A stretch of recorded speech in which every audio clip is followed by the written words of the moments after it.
Alors bonjour et bienvenue au Planétarium de Saint-Félicien. Mon nom est Claude Boivin et je suis le responsable au Centre astronomique ici à Saint-Félicien.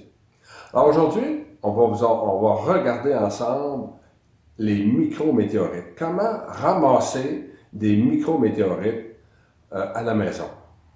Alors, tout d'abord, qu'est-ce qu'une micrométéorite? Eh bien, une micrométéorite, c'est une très petite particule d'environ 0,1 à 1 mm de diamètre qui est dans l'espace suite à des collisions entre astéroïdes et qui se sont fragmentées en petites poussières. Et ces petites poussières-là, eh bien, il en tombe plusieurs tonnes par jour sur la Terre. Et elles se rendent jusqu'au sol, et c'est la raison pour laquelle c'est possible de les ramasser. Alors, il y a deux techniques pour les ramasser. La première est très simple. Si on a des gouttières de maison et on peut y installer une espèce de bouteille de 2 litres de liqueur et on pourrait mettre avec du ruban gommé un aimant à la sortie, comme sur l'image. Et à ce moment-là, étant donné que ces particules-là, elles sont métalliques, hein, et donc, au moment qu'elles vont quitter la bouteille, eh bien, l'aimant devrait retenir les particules aimantées.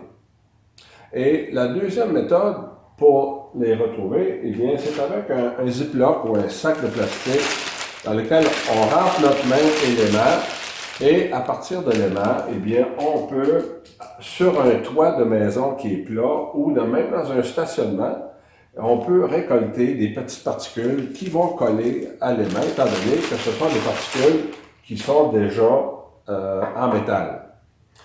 Et par la suite, qu'est-ce qu'on fait?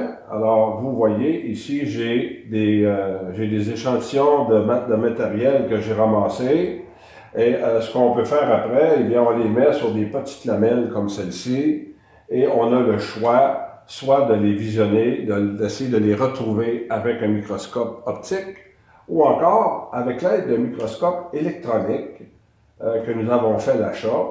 Et d'ailleurs, on peut en voir 3 petites micrométéorites qui ont été identifiées sur notre lamelle. Alors, c'est quand même assez simple. Et les dimensions, comme tantôt, j'ai dit 0,1 mm, mais ça peut être de l'épaisseur d'un cheveu, comme sur l'image que vous voyez présentement.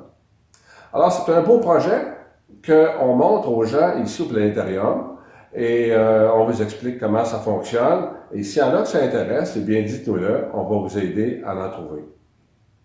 Alors, je vous remercie. J'espère que vous avez aimé ça. On se dit à la prochaine.